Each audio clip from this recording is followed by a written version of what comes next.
Hello students, आज हम पढ़ रहे हैं वो फैक्टर्स जो कि बात करें सॉल्यूशन के एडजॉर्प्शन को अफेक्ट करते हैं।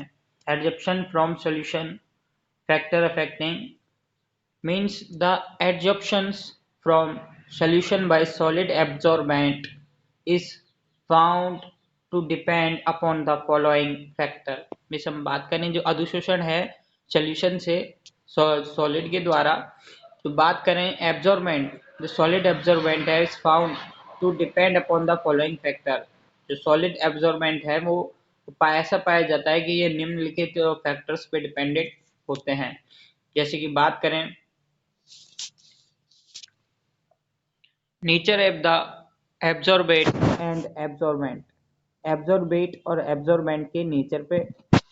The adsorptions decreases with temperature, adsorption है वो किस पे डिक्रीजेस विद टेम्परेचर, टेम्परेचर के साथ कम होता है एडजॉर्प्शंस। और हम बात करें greater the surface area of the adsorbent greater is the adsorption. Means तीन कॉमन फैक्टर इसमें देखने को मिलते हैं कि nature of the adsorbent and the absorbent. Means हम बात करें जो एब्जॉर्बेट और एब्जॉर्बेंट है उनका नेचर कैसा है, तो जो एडजॉर्प्शन होगा इसके ऊपर डिपेंड करता है। और सेकंड है कि एडजॉर्प्शन डिक्रीजेस विद टेम्परेचर, जो एडजॉर्प्शन है अधिशोषण है वो डिक्रीजेस, वो कम होता जाता है जैसे जैसे टेम्परेचर बढ़ता है। और फिर बात करें greater the surface area of the adsorbent greater is the adsorption, कि जितना ज़्यादा जो एडजॉर्बेंट है, जो अधिशोषण करने वाला है, उसका अगर सरफेस जितना ज़्यादा बड़ा होगा ग्रेटर एडजॉर्प्शन, तो उतना ही एडजॉर्प्शन ज़्यादा होगा। इसके आगे बात करते हैं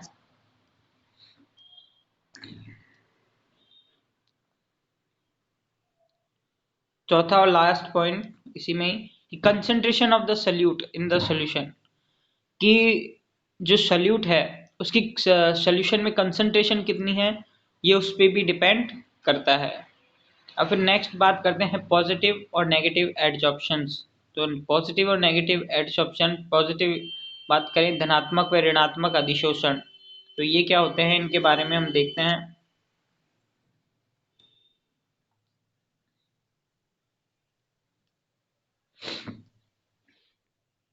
इसमें देखिए कि in the case of adsorption bye solid from the solution, कि हम बात करें एडजॉर्प्शन के केस में by the solid from the solution, जो कि सॉलिड के द्वारा होता है सॉल्यूशन में। अब बात करें mostly the solute is absorbed on the surface on the solid absorbent, तो जो सल्यूट जो होता है विलेय जो होता है एड्सॉर्ब कर लिया जाता है इसके द्वारा सॉलिड की सरफेस द्वारा जो कि एड्सॉर्बेंट है। तो so that the concentration of the solute on the surface of the adsorbent is greater than in the bulk. Means हम बात करें तो जो कंसंट्रेशन है, बात करें so that the concentration of solute on the surface of the adsorbent is greater than in the bulk, तो जो बुल्क है जो अवक्षेप है उसके अंदर जो concentration of solute on the surface of the adsorbent पे क्या हो जाती है, ज्यादा हो जाती है। मतलब एड्सॉर्बेंट की सरफेस जो सरफेस है उस पे जो कंसंट्रेशन ऑफ द बात करें सल्यूट है वो ज्यादा रहती है। फिर उसके बाद आता है कि however in some cases, कुछ केसेस में हम देखते हैं कि सॉल्वेंट फ्रॉम द सोल्यूशन, जो सॉल्वेंट है सोल्यूशन से from the solution may be adsorbed by the adsorbent so that the concentration of the solution increases। कि हम बात करें सॉल्वेंट फ्रॉम द सॉल्यूशन, जो सॉल्वेंट है सॉल्यूशन से may be adsorb by the adsorbent, जो सॉल्यूशन है उसमें से सॉल्वेंट है उसको एड्सॉर्ब कर लिया जाता है एड्सॉर्बेंट द्वारा, तो so that the concentration of the solution, तो जो कंसंट्रेशन ऑफ द सॉल्यूशन क्या हो जाती है इंक्रीजेज हो जाती है। तो so as the compare of the to the initial concentration, और जो कि उसकी प्रारंभिक कंसंट्रेशन रहती है उससे क्या हो जाती है वो इंक्रीजेज हो जाती है उसकी कंसंट्रेशन। अब आगे बात करें, एक छोटा सा फैक्ट बता रखा है कि देखिए when the concentration of the adsorbate is more on the surface, जब बात करें कि कंसंट्रेशन है एब्जॉर्बेट की is more on the surface of the adsorbent, जब एड्सॉर्बेंट की सरफेस पे बहुत ज्यादा हो जाती है उस बुल्क में, तो it is called the positive adsorption, उसे पॉजिटिव एड्जॉर्प्शन कहते हैं। मतलब एड्सॉर्बेट की सरफेस पे एब्जॉर्बेंट मतलब जो ज्यादा absorbent than in the bulk, तो जो ज्यादा अगर अधिशोषण हो जाता है उसकी सरफेस पे ज्यादा बात करें कंसंट्रेशन ऑफ द एब्जॉर्बेट हो जाती है, तो इसे कहते हैं it is called positive adsorption. और फिर बात करें आगे कि if the concentration of the adsorbate increases, कि अगर कंसंट्रेशन ऑफ द एड्जॉर्बेट क्या होती है ज्यादा होती है इंक्रीज होती है, तो इन the bulk after adsorption means दोनों में डिफरेंस ये है देखो कि अगर एड्सॉर्बेट क्या होगा is more on the surface, is more on the surface on the adsorbent, adsorbent की सरफेस पे एड्सॉर्बेट अगर ज्यादा होगा है ना, तो इट इज कॉल्ड पॉजिटिव। अब if the concentration of adsorbate increases in the bulk after adsorption, और अगर बात करें जो एड्सॉर्बेट की जो कंसंट्रेशन है वो इंक्रीज होती है आफ्टर एड्सॉर्प्शन, एड्सॉर्प्शन के बाद, तो it is called negative adsorption. तो इसमें हमको ध्यान रखना है कि ये क्या हुआ है। जैसे कि हम बात करें एक एग्जांपल लें, तो जैसे ब्लड सॉल्यूशन में कंसंट्रेट KCl मिलाते हैं, कंसंट्रेट KCl मिलाते हैं तो फिर कंसंट्रेट मिलाने पर जो एड्सॉर्प्शन हुआ है उसे पॉजिटिव एड्सॉर्प्शन। और बात करें जब ब्लड सॉल्यूशन में हम मिलाते हैं dilute KCl solution, blood solution में हम मिलाते हैं डाइल्यूट KCl सॉल्यूशन, तो फिर नेगेटिव एड्सॉर्प्शन होता है। तो इसी लिए एक और बार मैं इसको रिपीट करना चाहूंगा कि when the concentration of adsorbate is more on the surface of the adsorbent, मतलब एड्सॉर्बेंट अगर ज्यादा होगा किसकी सरफेस पे एड्सॉर्बेंट की सरफेस पे, तो ये तो होगा पॉजिटिव एड्सॉर्प्शन। और अगर बात करें कंसंट्रेशन ऑफ एड्सॉर्बेट इंक्रीज होती है इन द बुल्क, बुल्क में एड्सॉर्बेट की बात करें कंसंट्रेशन इंक्रीज होती है आफ्टर एड्सॉर्प्शन, अधिशोषण के बाद, तो it is called the negative adsorption, तो इसे नेगेटिव एड्सॉर्प्शन कहते हैं। अब बात करते हैं एप्लीकेशन ऑफ एड्सॉर्प्शन जो कि बहुत इंपॉर्टेंट है।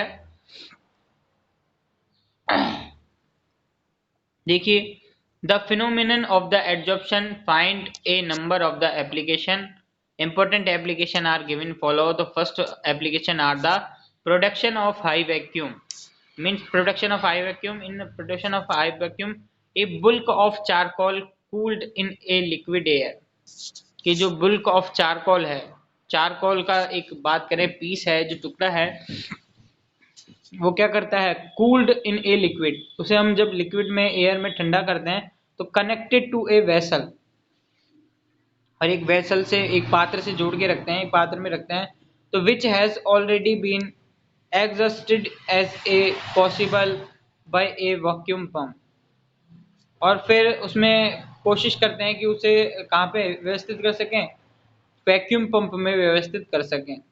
अब बात करें the remaining traces of the air are absorb by the charcoal, और जो रिमेनिंग जो एयर होगी उसको अगर वैक्यूम में रख देंगे तो जो भी एयर अगर थोड़ी बहुत एयर है तो उसको चारकोल क्या कर लेगा, एयर को एब्जॉर्ब कर लेगा।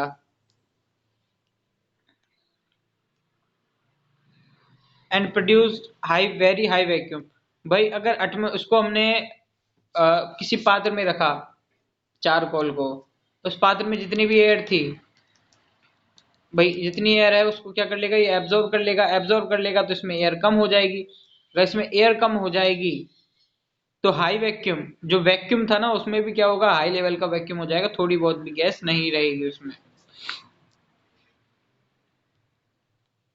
अब नेक्स्ट है इन गैस मास्क, गैस मास्क क्या होता है ये देखिए कि it is a device which consist to activated charcoal और मिक्सचर ऑफ एड्सॉर्बेंट्स, कि जो गैस मास्क है वो एक डिवाइस है जिसमें क्या होता है एक्टिवेट करता है वो चारकोल को और मिक्सचर ऑफ द एड्सॉर्बेंट को, एब्जॉर्बेंट के मिक्सचर को, और चारकोल को एक्टिवेटेड कर देता है। और दिस अपरेटस, इस अपरेटस का use use to absorb poisonous gas, poisonous gas को एब्जॉर्ब करने में करते हैं, जैसे Cl2 है, कार्बन मोनोऑक्साइड है, ऑक्साइड ऑफ सल्फर है। तो any thus purified to the air for breathing in a coal mines। तो इसका यूज ज्यादातर जो प्योरीफाई करने के लिए, एयर को प्योरीफाई करने के लिए कोल माइंस में, कोयलों की खानों में किया जाता है। इसके बाद आता है the desiccation of the dehumidification. बात करें the desiccation of the dehumidification कि certain substance have a strong tendency to absorb water. की बात करें, कुछ सब्सटेंस ऐसे होते हैं जिनकी स्ट्रॉन्ग टेंडेंसी होती है एब्जॉर्ब वाटर, पानी को एब्जॉर्ब करने की। अब बात करें जैसे कि सिलिका की और एल्यूमिनिया की, ये क्या है, पानी को तुरंत एब्जॉर्ब करते हैं। तो these substance can be use to reduce, तो इन सब्सटेंस का यूज करते हैं reduce to remove vapour, vapours को हटाने के लिए, moisture present in the air, जो मॉइस्चर है एयर में प्रेजेंट रहती है उसको हटाने के लिए इसका यूज करते हैं। And silica gel also used for dehumidification, और सिलिका जेल का यूज डीह्यूमिडिफिकेशन, बात करें विह्यूमिसीकरण के लिए इसका यूज करते हैं इन ए इलेक्ट्रॉनिक इक्विपमेंट, एक इलेक्ट्रॉनिक इक्विपमेंट के रूप में। फिर उसके बाद आता है removal of the colouring matter from solution. यहाँ पे देखेंगे कि removal of the colouring matter, किसी मैटर के कलर को हटाने के लिए फ्रॉम सॉल्यूशन से। तो बात करें एनिमल चारकोल क्या करता है, remove colours from the solution. Animal charcoal का यूज क्या करता है, रिमूव कर देता है कलर्स को सॉल्यूशन से by observing colour impurities, colours की इम्प्योरिटी लेके। अब बात करें कि it is also use for the decolouriser, मतलब कलर हटाने के लिए डीकलराइजर के रूप में भी इसका यूज करते हैं in the manufacture of sugar cane, sugar cane के निर्माण में।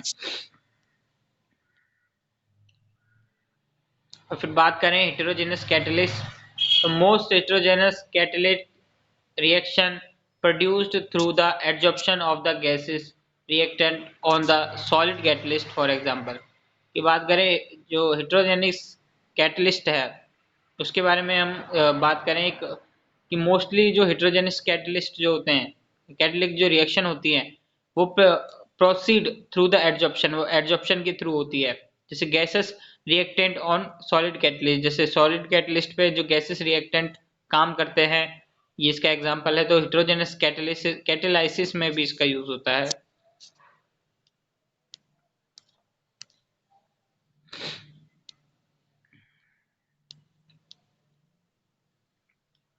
और देखते हैं कि फाइनली पाउडर्ड निकल, वो जो पाउडर्ड निकल है उसका यूज हाइड्रोजनेशन में करते हैं ऑयल के। Finally divided vanadium pentoxide is used to the contact process of the manufacturing of the sulphuric acid. जो बात करें वैनेडियम पेंटाऑक्साइड है उसका यूज करते हैं contact process of the manufacture of the sulphuric acid. Sulphuric acid की contact संपर्क में लाने पर उसकी कांटेक्ट प्रोसेस करा के फिर मैन्युफैक्चर करते हैं जो वैनेडियम पेंटाऑक्साइड का। अब बात करें platinum and palladium are used to many industrial process as a catalyst, जो रिडक्शन में यूज करते हैं, रिडक्शन रिएजेंट है। और manufacture of the ammonia using the iron, जो अमोनिया के निर्माण की हैबर विधि है उसमें आपने देखा होगा कि आयरन Fe का यूज होता है। अब बात करें separation of the inert gas, जो इनर्ट गैसों का जो सेपरेशन में कैसे करते हैं, तो ये देखते हैं कि due to the difference in the degree of adsorption of gases by charcoal, a mixture of the inert gases can be separated by the adsorption on coconut charcoal is different low temperature।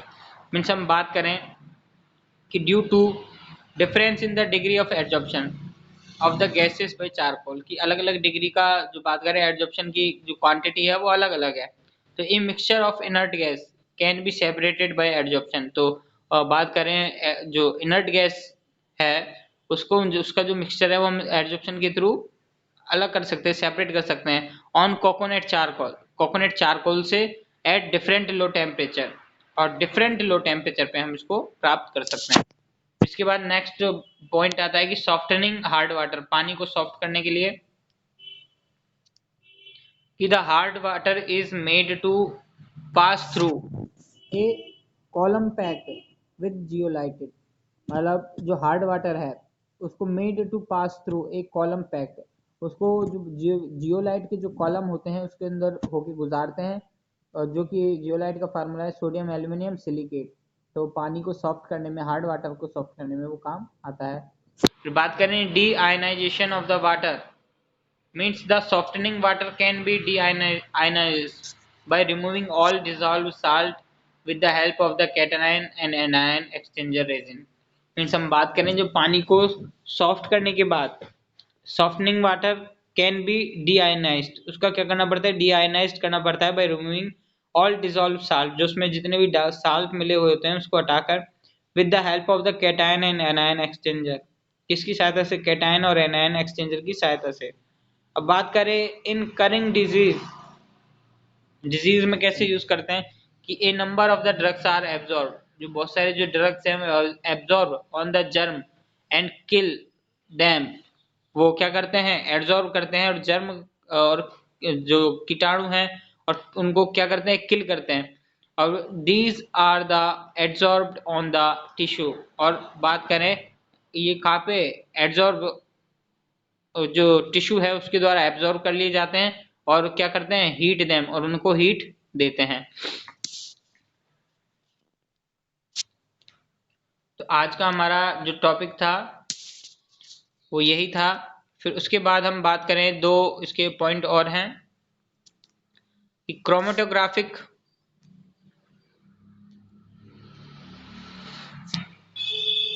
ये point और देखो, chromatographic में कैसे use करते हैं, the phenomenon of the adsorption has given the excellent technique of the analysis known as the chromatographic analysis.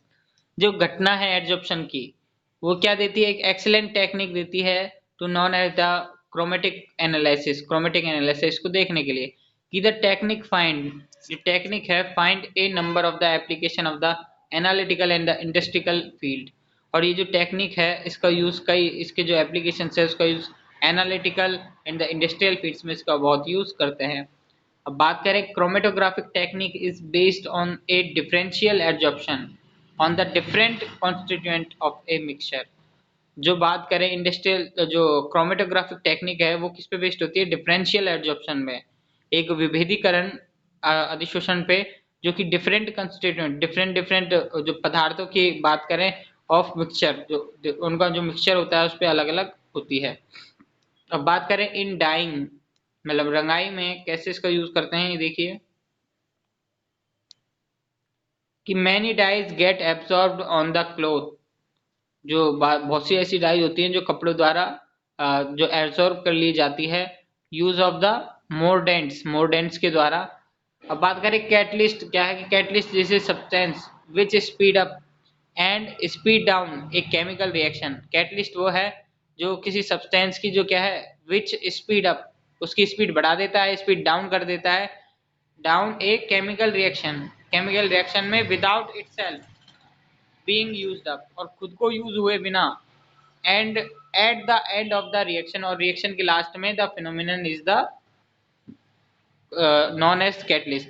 Means catalyst वो होते हैं जो सब्सटेंस के, जो बात करें रिएक्शन करने की स्पीड को बढ़ा देते हैं और घटा देते हैं बिना अपने आप को उसमें इन्वॉल्व किए, है ना, जो लास्ट तक भी क्या है, और एंड ऑफ द रिएक्शन में वो भी क्या अपने आप को इन्वॉल्व नहीं होते हैं और वो अलग हो जाते हैं, उससे बिल्कुल सेपरेट बच जाते हैं।